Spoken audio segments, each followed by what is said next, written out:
Good afternoon. In last class, we discussed about what are the various types, how we evaluate the performance of services, right? We studied about the dimension of service. Service के dimension के बारे में हमने पढ़ा और उसके बाद फिर बेसिकली कुछ प्रिंसिपल्स पढ़ा हमने सर्विस के बारे में। आज के क्लास में हम क्या पढ़ेंगे, कंज्यूमर डिसीजन मेकिंग प्रोसेस क्या है इन द सर्विस सेक्टर, यानी सर्विस सेक्टर में किस तरीके से बेसिकली कंज्यूमर डिसीजन प्रोसेस चलता है, ठीक है। और आज के क्लास में आपका टूल्स जो हम लोगों ने सर्विस डायमेंशंस पढ़ा, किस तरीके से परफॉर्मेंस वगैरह को इवैल्यूएट करते हैं, ठीक है, किस तरीके से कंपनीज जो हैं वो अपनी परफॉर्मेंस को बेटर कर सकती हैं, TQM क्या है, टोटल क्वालिटी मैनेजमेंट क्या है। तो ये सारी चीजें जो थी वो हम लोगों ने लास्ट क्लास में कंप्लीट किया था। आज हम पढ़ेंगे consumer decision process, consumer decision making process, right. तो सबसे पहला जो इसमें सबसे फर्स्ट जो पॉइंट है आपका, इसमें 3 स्टेज होता है। याद रखिएगा कि there are 3 stages in consumer decision making process and what are those basically stages. सबसे पहला आता है आपका प्री परचेज स्टेज, ठीक है। जैसे आप लोगों ने गुड्स वाले में जब आपने कंज्यूमर बाइंग डिसीजन प्रोसेस पढ़ा था, आप लोगों को याद होगा, तो उसमें आप लोगों ने पढ़ा था इंफॉर्मेशन यानी कि नीड रिकॉग्निशन, इवैल्यूएशन, ठीक है, फिर अल्टरनेटिव, पहले था नीड रिकॉग्निशन, सेकंड था इंफॉर्मेशन सर्च, थर्ड आपका क्या था, evaluations with in the alternatives, fourth आपका था परचेज एंड पोस्ट परचेज। तो गुड्स के केस में आप इसी तरीके से प्रोसेस करते हैं, बट क्योंकि सर्विस में और गुड्स में काफी ज्यादा डिफरेंस है और सर्विस को इवैल्यूएट करना इजी नहीं है, और इसी की वजह से जो इसका जो स्टेज है ये लिटिल बिट डिफरेंट है आपके प्रोडक्ट परचेजिंग से, ठीक है। तो इसमें 3 स्टेजेस है, सारे लोग याद रखिएगा। जो पहला स्टेज है pre purchase stage, service encounter and post purchase stage. सारे बच्चे लिख लीजिए इस चीज को, ठीक है।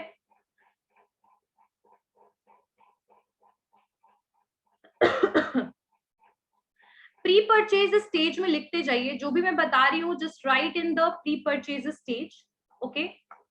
आप लोग सबको मेरी आवाज आ रही है? Please raise. First stage that is pre purchase stage, just write some point in it and after that I am going to elaborate.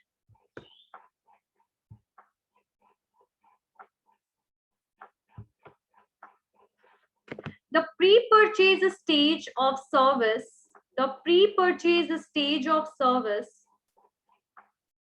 is the first stage, is the first stage, is the first stage, is the first stage where the customers, where the customers identify the alternatives, identify the alternatives, where customers identify alternatives, benefits and risk, benefits and risk, and make a purchase decision, and make a purchase decision,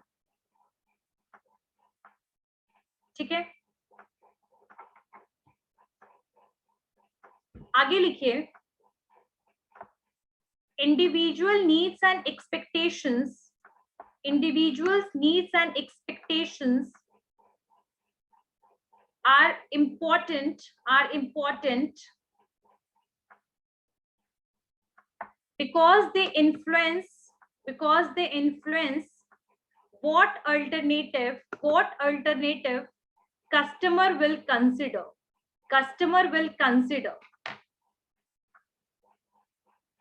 ठीक है। सबसे पहली बात, इसमें जो terms आपके आएंगे वो क्या क्या होंगे। प्री परचेज स्टेज में कौन कौन से स्टेज आते हैं, ध्यान रखिएगा कि प्री परचेज स्टेज में सबसे पहले आता है आपका अवेयरनेस ऑफ नीड, ठीक है।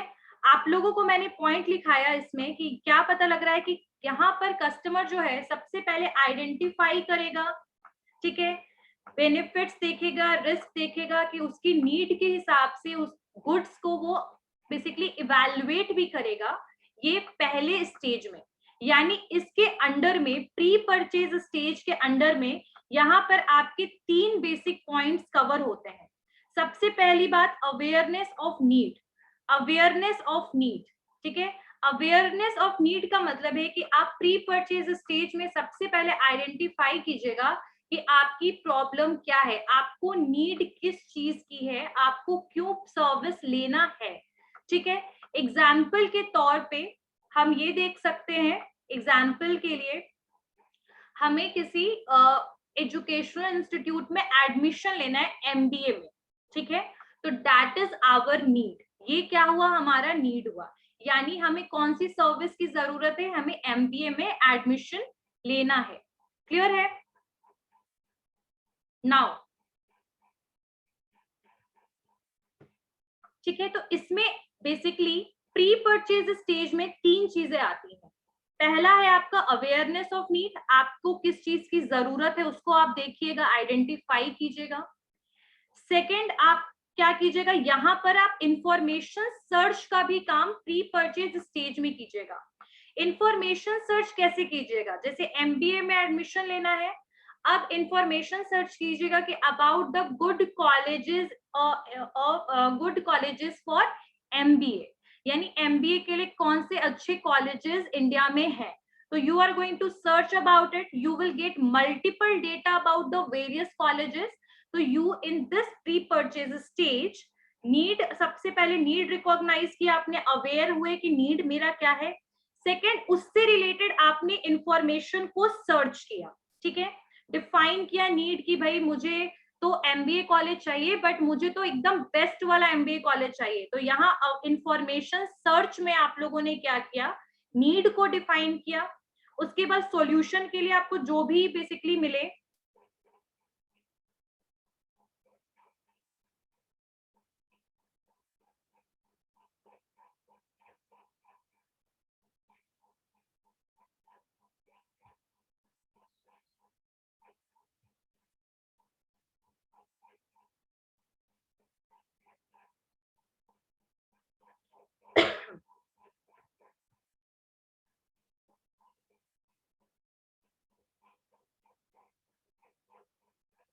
तो 3 स्टेज यहाँ पर, 2-3 स्टेजेस आर देयर, राइट। तो सबसे पहला जो यहाँ पर स्टेज है आपका, आप नीड को आइडेंटिफाई कीजिएगा। एक काम हम लोग 3 तरीके से आइडेंटिफाई करेंगे कि बेसिकली हमारा नीड कैसा है।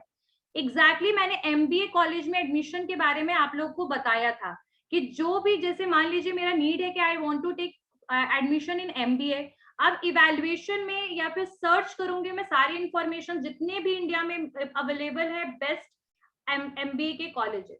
अब मेरा नीड क्या है कि मुझे बेस्ट कॉलेज में एडमिशन लेना है, ठीक है, और उसके लिए सॉल्यूशन क्या है कि ऑब्वियसली हम सर्च करेंगे, देखेंगे कि उनका एडमिशन प्रोसीजर क्या है, मार्क्स की एलिजिबिलिटी क्या है, कैट में कितने मार्क्स चाहिए, तो will evaluate, we will search. Basically यहाँ पर हम इंफॉर्मेशन सर्च करेंगे, राइट। यहाँ पर हम सारे के सारे कॉलेजेस के बारे में डेटा गैदर करेंगे, okay. And in the next topic, इसी के बाद जो नेक्स्ट स्टेज है that is evaluation of alternative services, ठीक है।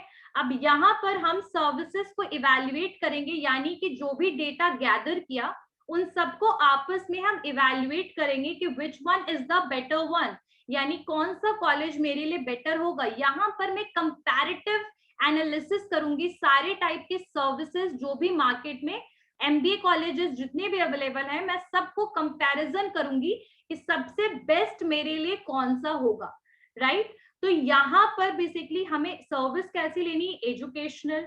उसके बाद ये सारे प्री परचेज स्टेज में चल रहे हैं, ठीक है, ध्यान से देखिएगा सारे बच्चे। यहाँ पर आपका 3 स्टेज है। सबसे पहला जो है वो है प्री परचेज स्टेज, ठीक है।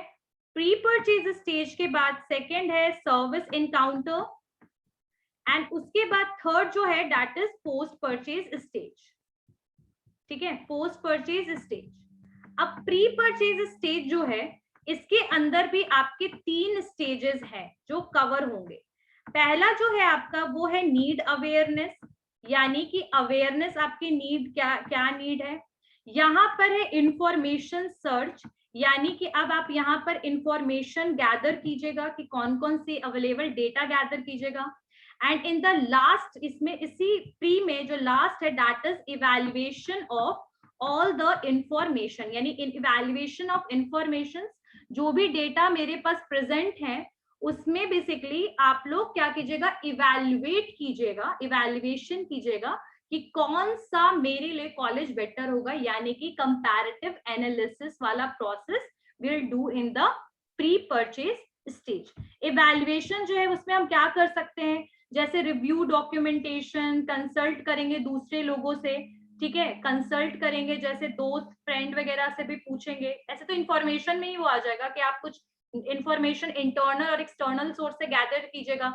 इंटरनल सोर्सेस आपके फैमिली, फ्रेंड्स, नेबर्स वगैरह होंगे। एक्सटर्नल जैसे आप मैगजीन से, वेबसाइट से, सोशल मीडिया के थ्रू आप इंफॉर्मेशन गैदर कीजिएगा।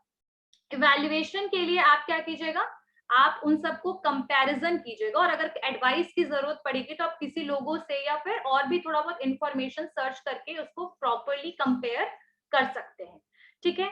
तो ये बेसिकली आपका जो फर्स्ट वाला जो आपका प्री परचेज स्टेज था, उसमें ये 3 एक्स्ट्रा जो है ये स्टेजेस इन्वॉल्व है, राइट। आगे बढ़ते हैं हम।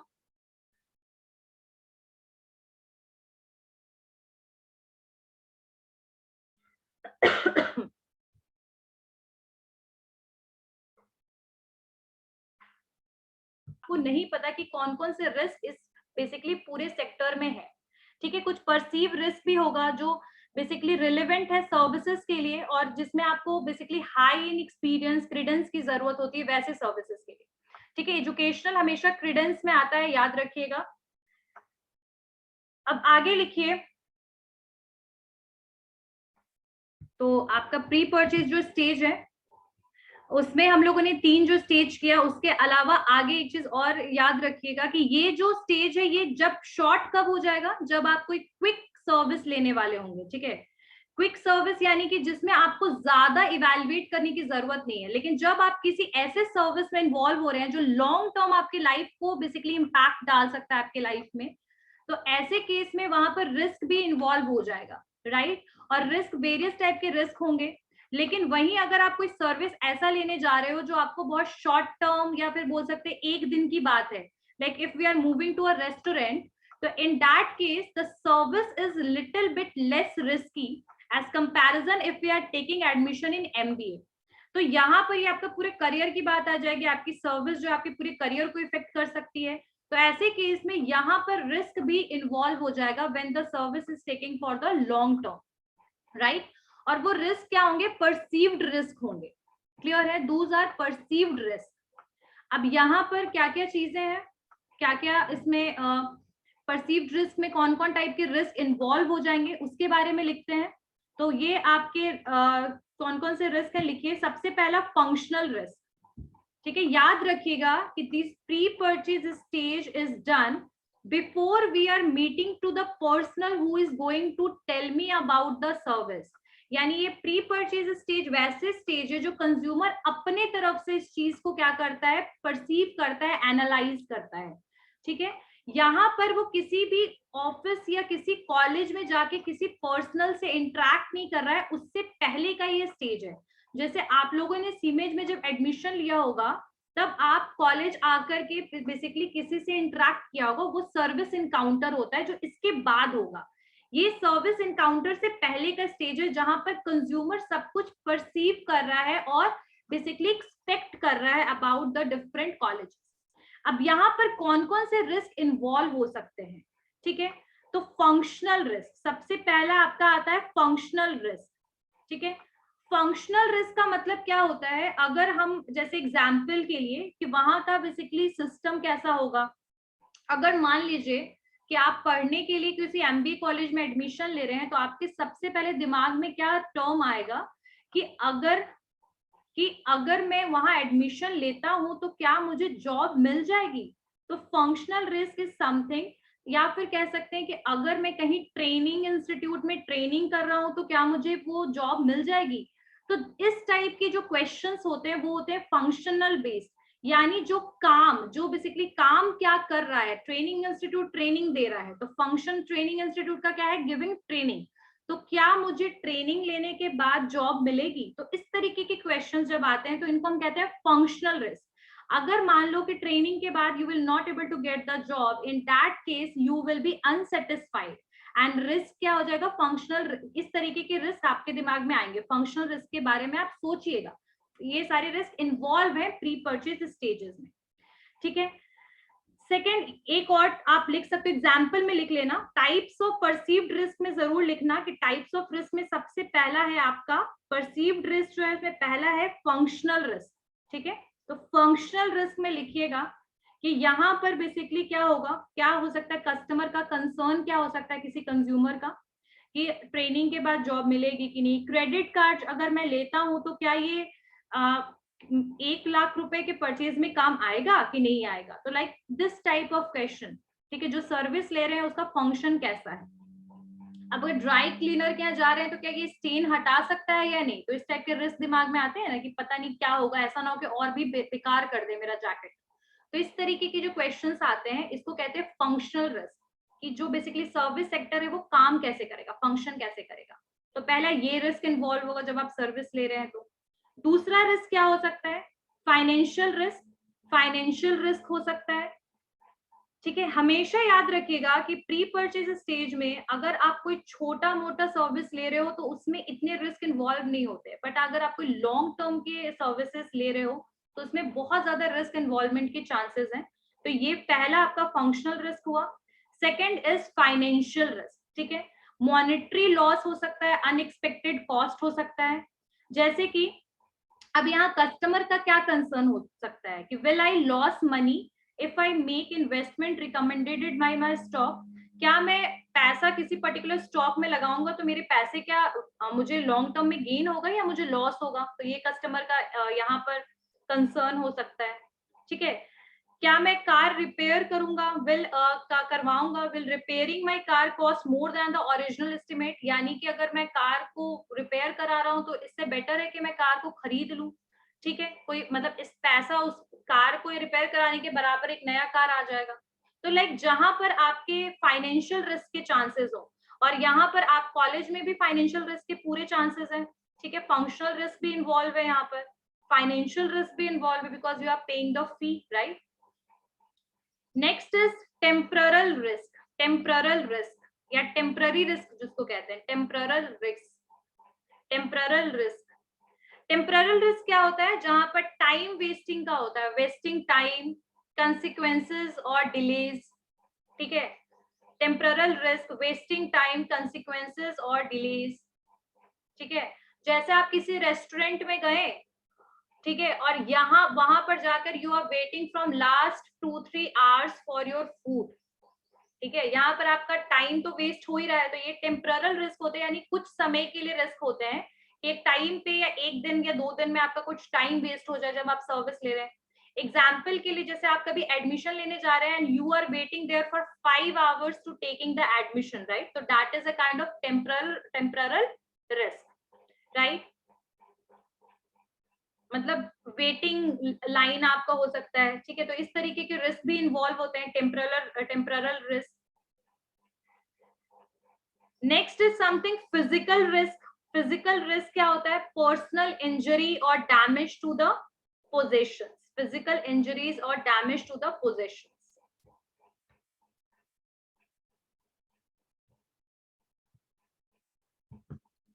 ठीक है। तो बेसिकली फिजिकल रिस्क क्या हो जाएगा कि जैसे मान लीजिए कि कोई रिजॉर्ट है, वहां पर कुछ स्काइंग और कुछ इवेंट्स वगैरह करवाया जा रहा है, या फिर बोल सकते हैं ना कि रेस वगैरह हो रहा है। तो क्या ऐसा लग सकता है कि वहां पर मैं ड्राइव करूं और मुझे चोट लग जाए, मैं बाइक ड्राइव करूं चोट लग जाए, ठीक है। या फिर जो बेसिकली कभी मैं कोई वैकेशन पे जाऊं, अब्रोड वैकेशन पे जा रहा हूं, वहां पर बीमार पड़ गया, तो इस तरीके के फिजिकल रिस्क भी वहां पर हो सकते हैं, क्लियर है। या फिर जो एडमिशन ले रहे हैं तो वहां पर जो एमबी कॉलेज है, वहां के हॉस्टल्स जो है वो या फिर बोल सकते हैं वहां के स्टेयर्स जो हैं वो बहुत ही बुरे हैं, मे बी वहां चोट लग सकता है, गिर सकते हैं, फिसल सकते हैं, लॉन बुरा मतलब अच्छा नहीं है, बेटर नहीं है। तो ये सारी फिजिकल रिस्क के भी चांसेस होते हैं when you are taking some services. और अगर ये तो सिर्फ नॉर्मल कॉलेज की बात हुई, अगर कोई मैंने बताया था सर्जरी वाला केस, कि वैसे केस में बहुत ज्यादा फिजिकल रिस्क के चांसेस होते हैं कॉस्मेटिक सर्जरी वगैरह में। Next is psychological risk. Psychological risk, psychological risk भी इन्वॉल्व होता है जब आप सर्विस ले रहे हैं। कैसे साइकोलॉजिकल रिस्क? जैसे पर्सनल फियर्स हो गया, इमोशंस वगैरह, कि how can be I be the sure this aircraft won't crash, यानी कि डर कह सकते हैं, एक डर वाला भी फैक्टर हो सकता है आपके अंदर। साइकोलॉजिकल फियर्स या psychological risk is also there. ठीक है, सोशल रिस्क भी हो सकता है कि when you will get the admission in the MBA college, you maybe that is not as such renowned, so you have always think that the college is better or not, what our neighbors will tell me about, what my neighbors will think that I am studying in this college and all. So like social factors are also involved, social risk is also involved when you are taking the, yes, security risk is also there. Security risk में तो financial भी आ जाएगा, physical risk भी आ जाएगा बेटा, सारे इसी में आ जाएंगे परसीव्ड रिस्क में। ठीक है, how others think and react, that is the social risk. तो these kinds of risk is involved in the pre purchase stages only, यानी कि जब आप प्रोडक्ट की नीड को समझ रहे हो कि प्रोडक्ट सर्विस मुझे क्या चाहिए, इवैल्यूएट कर रहे हो, गैदर कर रहे हो information by the various ways, ऐसे केस में आपके कुछ रिस्क भी इन्वॉल्व रहेंगे। Yes Toshi, are also going to see the building, that what building and what kind of infra they have. So like you are going to see the tangible cues as well, you are getting the help from that, you will going to take information from the your friends, peers, family members and others, and most probably you are going to take the help of social media and web. So that is the full part of the pre-purchase stage, that risk is involved there and the other three stages are also involved there. Like यहाँ पर आगे ये भी लिख सकते हैं कि perceived risk is involved. ठीक है, तो ये सारा आपका हो गया pre purchase stage. Next move toward the service encounter. Let's move toward the service encounter.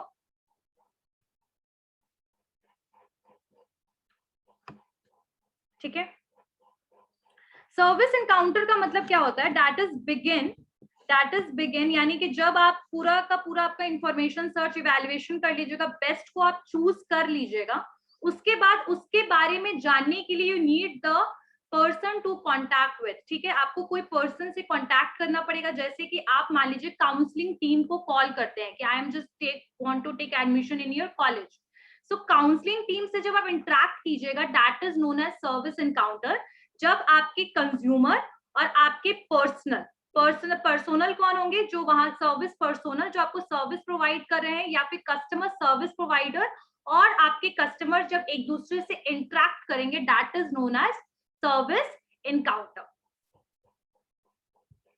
Okay, so लिखिए आगे, after deciding to purchase specific service, after deciding to purchase specific service, ठीक है, after deciding to purchase a specific service, आपने evaluation कर लिया कौन सा service लेना, आपने डिसाइड कर लिया। ठीक है, service comma customer experience, after deciding to purchase a specific service comma customer experience, one or more contacts their chosen service provider। अब सर्विस जो आपको प्रोवाइड कर रहा है उसमें आप चूज कीजिएगा। जैसे मान लीजिए एग्जाम्पल के तौर पे आपने अगर कोई कॉलेज चूज कर लिया, मान लीजिए आपने फैकल्टी ऑफ मैनेजमेंट स्टडीज के बारे में सोचा। Let me tell you, I am only giving the example. MBA में एडमिशन इस तरीके से नहीं होता है, क्लियर है ना, कैट के थ्रू होता है, लेकिन normally I am telling you about it. Okay, CAT के थ्रू होता है और एफएमएस के लिए 100% कट ऑफ जाता है, लेकिन मैं सिर्फ एग्जांपल बता रही हूँ, तो take it as a example. तो अब आप मान लीजिए कि आपको एफएमएस में एडमिशन लेना है, तो now you are going to deal with a counsellor. ठीक है, द सर्विस एनकाउंटर स्टेज, लिखिए the service encounter stage begins with the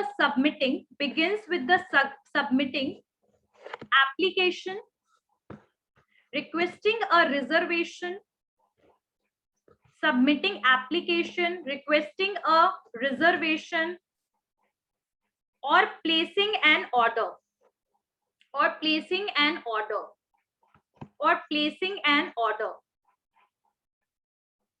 ठीक है, यानी सर्विस इनकाउंटर आपका उसी समय से शुरू हो जाएगा जैसे ही आपने परचेज के लिए डिसाइड कर लिया।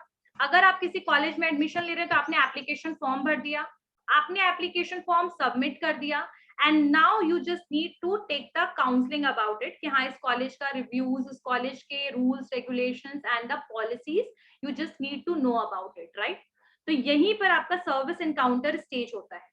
ठीक है, सर्विस एनकाउंटर जो स्टेज है यहाँ पर आप रिक्वेस्ट कीजिएगा सर्विस के लिए, किससे? बेसिकली चूजन सप्लायर से। सप्लायर यानी जो सर्विस प्रोवाइडर है उससे आप रिक्वेस्ट करें अब आपको वो सर्विस दे दे, यानी अब आपका एडमिशन वो ले ले, और एडमिशन से पहले आप सारे काउंसलिंग प्रोसीजर वगैरह जो है आप वो कर लीजिएगा।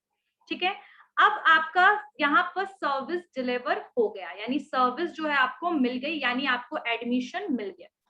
क्लियर है? अब यहाँ ध्यान दीजिएगा,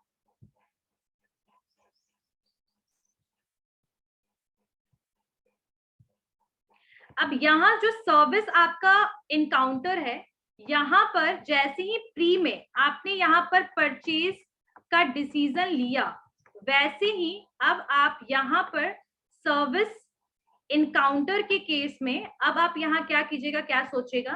सर्विस इनकाउंटर में अब आप यहाँ पर रिक्वेस्ट कीजिएगा कि मुझे सर्विस जो है सर्विस मिल जाए फ्रॉम चूजन सप्लायर, और चूजन सप्लायर मान लीजिए कौन है आपका? एफएमएस।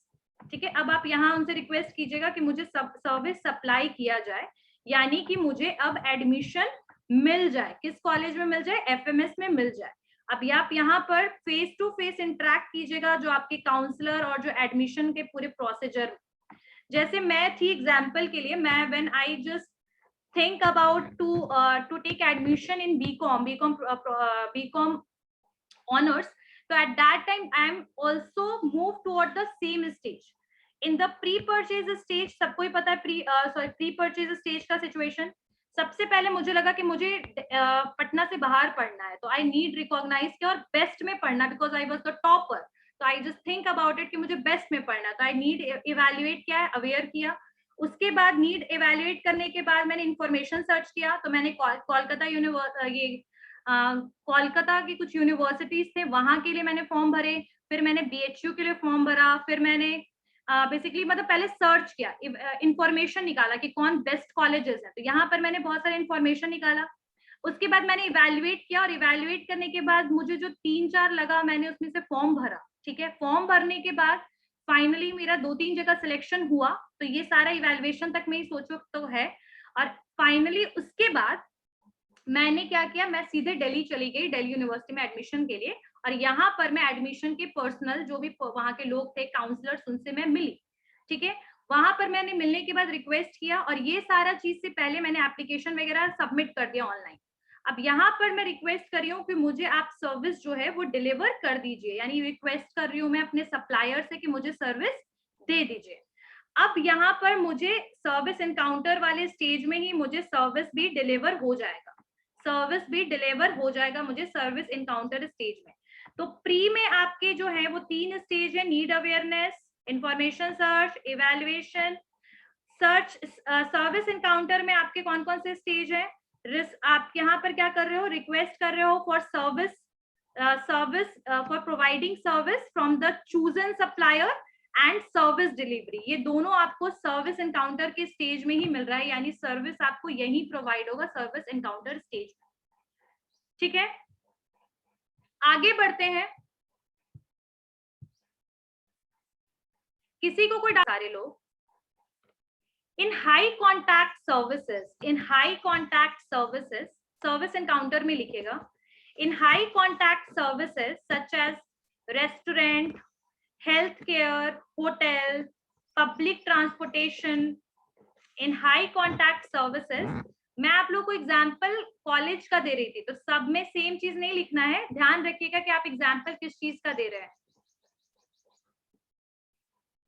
ओके, तो यहाँ लिखिए कि in high contact services such as restaurants, health care, hotel, public transportation, इसमें लिखिएगा कस्टमर में बिकम एक्टिवली इन्वॉल्व, कस्टमर में become actively involve in one or more service process, ठीक है, इन one or more service process. अच्छा, किसी college, अगर मैं किसी कॉलेज में एडमिशन ले रही हूँ तो सर्विस डिलीवरी क्या होगा कि मेरा एडमिशन हो गया उस कॉलेज में, राइट? तो that is the service delivery at that time कि I got admission in that particular college, right? अब हम पोस्ट परचेज स्टेज में जाते हैं कि अब पोस्ट परचेज स्टेज क्या है, ठीक है? What are the post purchase stage? Post purchase stage में लिखिए, इन पोस्ट परचेज स्टेज, यहां आप क्या कीजिएगा, evaluation of, right, in post purchase stage, right, in post purchase stage लिखिए, इन पोस्ट परचेज स्टेज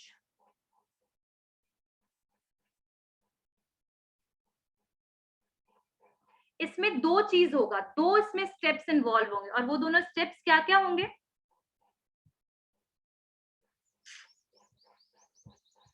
वो दोनों स्टेप्स क्या क्या होंगे? अब यहाँ जो पोस्ट परचेज आया उसमें अब आपको सर्विस तो मिल गया, ठीक है, सर्विस डिलीवरी हो चुका है। अब सर्विस डिलीवरी के बाद अब आप क्या कीजिएगा, यहाँ पर इस पोस्ट परचेज स्टेज में इवैल्यूएट कीजिएगा सर्विस के परफॉर्मेंस को, यानी सर्विस परफॉर्मेंस इवैल्यूएशन। सर्विस जो आपको मिला उसको अब आप इवैल्यूएट कीजिएगा कि आपको कैसा सर्विस वहां मिला या मिल रहा है, because if you are in the educational institute, you are taking the service because you are getting the education from there, right? So you are going to evaluate the service performance, right? And in future what kind of decision you are going to take if you according to the educational sector जो आप FMS में आपने लिया तो आपको बहुत अच्छा लगा, सेटिस्फैक्शन हुआ, तो फ्यूचर इंटेंशन ये हो सकता है कि आगे के भी कुछ कोर्सेज या PhD भी आप वहीं से करना चाहिएगा, या आप अपने फैमिली मेंबर को कहिएगा कि आप एडमिशन लीजिए किसमें, FMS में।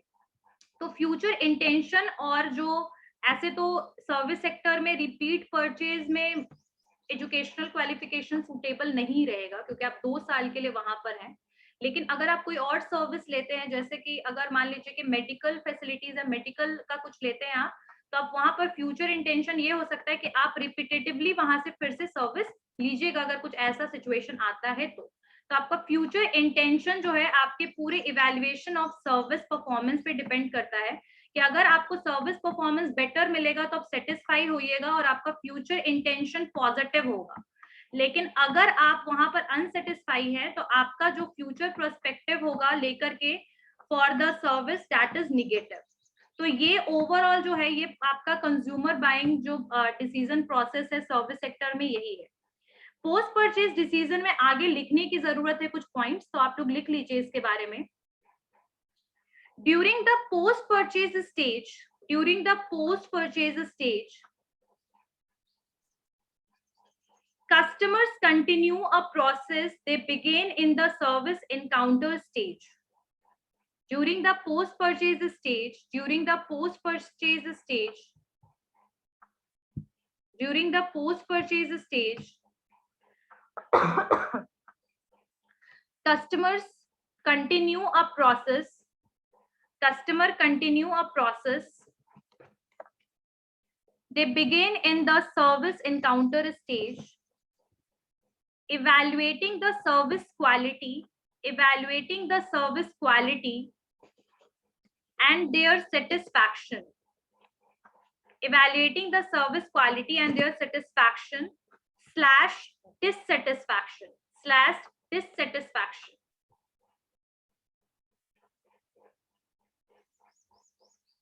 Yes. During the post purchase stage, during the post purchase stage, during the post purchase stage, customer continue a process.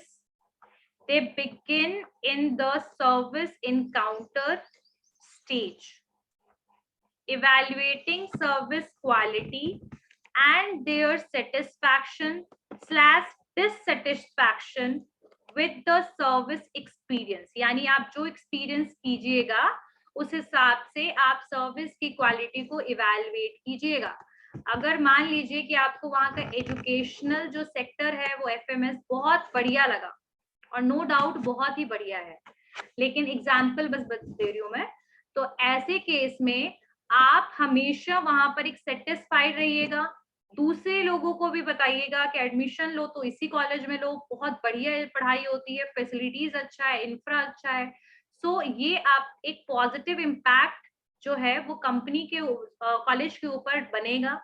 But अगर वहां आप डिससेटिस्फाइड हैं तो you are not going to tell anyone to take admission in that, even you are not going to, अगर आपको आगे की course भी करना है तो you are not going to suppose to take admission in that particular college.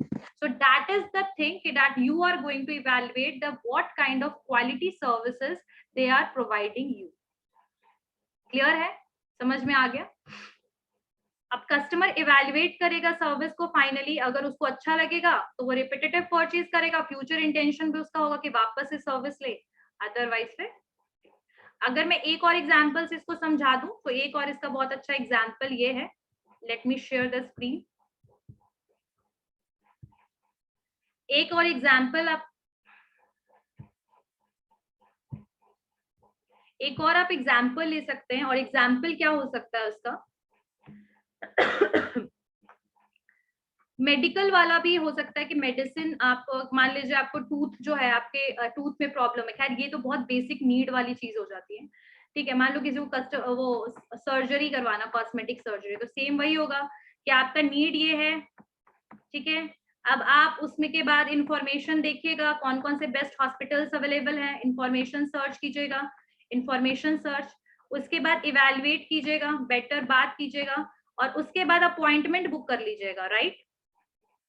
अब appointment book करने के बाद आप सर्विस एनकाउंटर में जाइएगा, यानी कि अब यहाँ पर आपके वहां के कंसल्टेंट से आपकी बात होगी, service basically service encounter stage में, एंड उसके बाद सर्विस एनकाउंटर के बाद फाइनली जो है आपको सर्विस दे दिया जाएगा, यानी सर्जरी हो जाएगा। अब आपको उसका कैसा लगा, जो सर्विस डिलीवरी जो था बेसिकली कितना बेस्ट था, अगर आपको अच्छा लगेगा तो you will be satisfied, and future में भी आप सर्विस लेने के लिए वहीं आइएगा। तो लाइक एक यहाँ पर फाइनल है कि इवेल्युएट कीजिएगा आप परफॉर्मेंस को, और फाइनली आप फ्यूचर इंटेंशन बनाइएगा।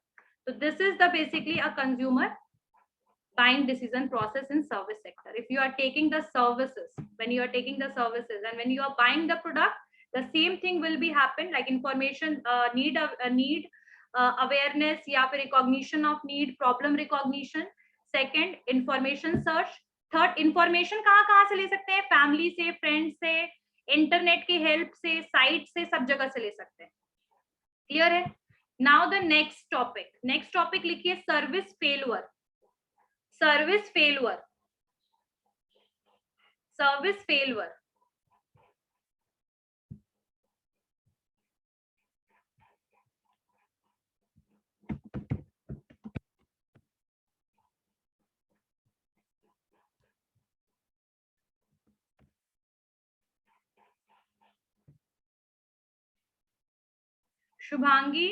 Shubhangi, are you there?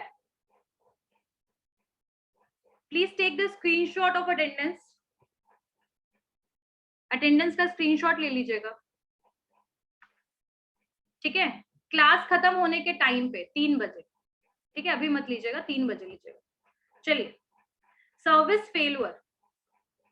अच्छा, मैं सर्विस फेलुअर से पहले आप लोगों को कुछ बताना चाहूंगी, एक minute.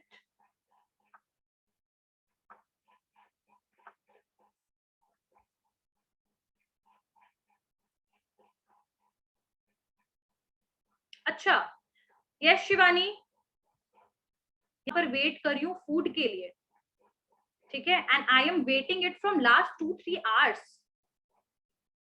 What do you think, that the service is successful or service is failed?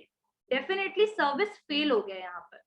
When the consumer are not satisfied, when whatever you promise you are not providing them, then your service is failed at that time. For example, एक और example है, I am in restaurant and they give me spoiled food or stale food, ठीक है, बासी या खराब खाना मुझे दे दिया, what do you think that their service is successful or failed? Their service is failed, right? तो ऐसे कभी केसेस हो जाते हैं कई बार कि कभी आपकी सर्विस फेल हो गए, बट इसके रीजंस ये नहीं कि आप प्रोडक्ट खराब दे रहे हो, कई बार आप सर्विस की क्वालिटी ही खराब दे रहे हो, कई बार आपकी जो पर्सनल जो सर्विस प्रोवाइडर है वो आपसे रूडली बात कर रहे हैं। इन सब केसेस में जो है वो सर्विस फेल हो जाएगा, और जब सर्विस फेल होगा तो उसको रिकवर करने के लिए कंपनीज कुछ बेटर करेंगी। मेरे साथ जब ये इंसिडेंट हुआ था कल्याण में, when what I मतलब I think I already discussed you with you all, so what they are started doing for the service recovery, what they did that they started calling me and they asking me for the extra discount कि ma'am please हम compensate करना चाहते हैं, आप please वापस से आके हमारे यहाँ से कुछ प्रोडक्ट खरीदे, will going to give you more 20% discount, 40% discount. So they will try to compensate it either with the monetary term and either with the providing you the new one. अगर goods के case में है, जैसे अगर food खराब है तो वो कंपनसेट करने के लिए या तो आपको पैसे वापस दे देंगे या तो दोबारा से आपको नया खाना बेटर ला कर देंगे। और कई बार क्या होता है केसेस कि कोई कस्टमर जो है वो इतना ज्यादा डिससेटिस्फाई हो जाता है कि वो हो सकता है जो आपका इमेज है आपकी कंपनी का वो बिल्कुल ही खराब हो जाए। तो ये सारी जो चीजें हैं, ये जो पूरा सिचुएशन है, इस सारे सिचुएशन में सर्विस फेल हो रहा है, और इसी फेलवर को रिकवर करने के लिए, इसको कंपनसेट करने के लिए हम लोग सर्विस रिकवरी का कंसेप्ट पढ़ते हैं, ठीक है, या फिर कंपनीज उनको अपनाती है। कंपनसेट करना किसको? कंज्यूमर्स को। अब सर्विस फेलवर क्या है उसके बारे में लिखिए। Service failure refers to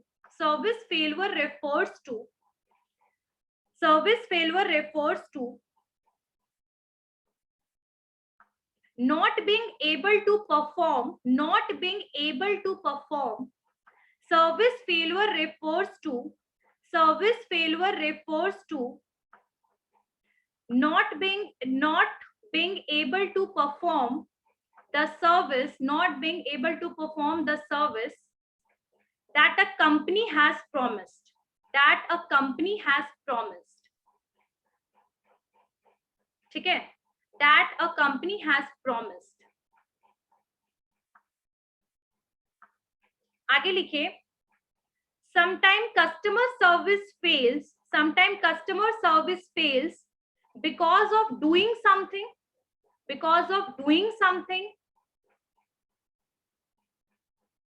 at other time because of not doing something, या तो सर्विस फेल तब होगा जब आप कुछ परफॉर्मेंस में प्रॉब्लम कर रहे हैं, यानी परफॉर्म कर रहे हैं बट बेटर वे में नहीं कर रहे हैं, या तो आप परफॉर्म कर ही नहीं रहे हैं। यानी if the person is standing in front of you, a customer is standing in front of you and they are asking a question, वो क्वेश्चन रेज कर रहे हैं आपसे कि भाई मुझे इस प्रोडक्ट के बारे में, इसके बारे में बताइए, और वो पर्सन उसको इग्नोर कर रहा है, यानी उसको कुछ बता ही नहीं रहा है, तो ये भी सर्विस फेल होगा। अगर उसको गलत इंफॉर्मेशन दे रहा है, परफॉर्म कर रहा है, तो भी वो गलत होगा, तब भी वो सर्विस फेल होगा। ठीक है, कभी सर्विस मतलब कुछ परफॉर्म करना या नहीं परफॉर्म करने की वजह से सर्विस जो है बेसिकली सर्विस फेलियर ऑकर होता है। वही सर्विस रिकवरी क्या है? What is service recovery, right? Service recovery, नाम से रिकवर का मतलब समझ आ रहा होगा कि रिकवर क्या होता है, रिकवरी, ठीक है। Service recovery refers to compensating and recovery. Service recovery refers to compensating and recovering the damage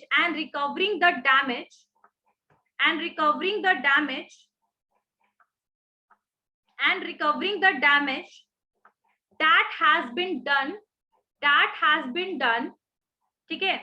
service recovery का मतलब क्या होता है? जब आप किसी चीज को कंपनसेट कर रहे हैं, रिकवर कर रहे हैं, किस तरीके से जो डैमेज हुआ, जो नुकसान हुआ, चाहे वो टाइम का हो, चाहे फाइनेंशियल हो, चाहे पर्सन का हो, इसको आप क्या करने की कोशिश कीजिएगा? कंपनसेट करने की कोशिश कीजिएगा। इसको हम कहते हैं सर्विस रिकवरी। क्लियर है? तो सर्विस फेलियर और सर्विस रिकवरी समझ में सब बच्चों को आ गया? सबको समझ में आ गया? Service recovery and service failure, ये जो मैंने कंसेप्ट्स कराया है 2-3 लाइन, वो समझ में आ गया सबको? क्लियर हो गया सबको? रेज कीजिए hand, everyone no about it, समझ में आ गया सबको? सर्विस रिकवरी एंड सर्विस फेलवर, की सर्विस फेल कब होता है? ओके, ठीक है। सर्विस फेलवर का मतलब तो क्लियर हो गया सबको कि हाँ ठीक है, जब आपके कस्टमर की एक्सपेक्टेशन मैच नहीं करेगा, जब सर्विस जो आपने प्रॉमिस किया है वो आप नहीं दीजिएगा, उनको प्रोवाइड नहीं कीजिएगा, तब customer are unsatisfied, the customer are frustrated, तो आपका सर्विस फेल। ठीक है, ये तो समझ आ गया। अब रीजंस लिखना है कि बेसिकली रीजंस क्या है सर्विस के फेल होने का। What are the basic reasons of service failure? What are the basic reasons of service failure? तो रीजंस में लिखिए, रीजंस फॉर सर्विस फेलवर में लिखिए, रीजंस फॉर सर्विस फेलवर में लिखिए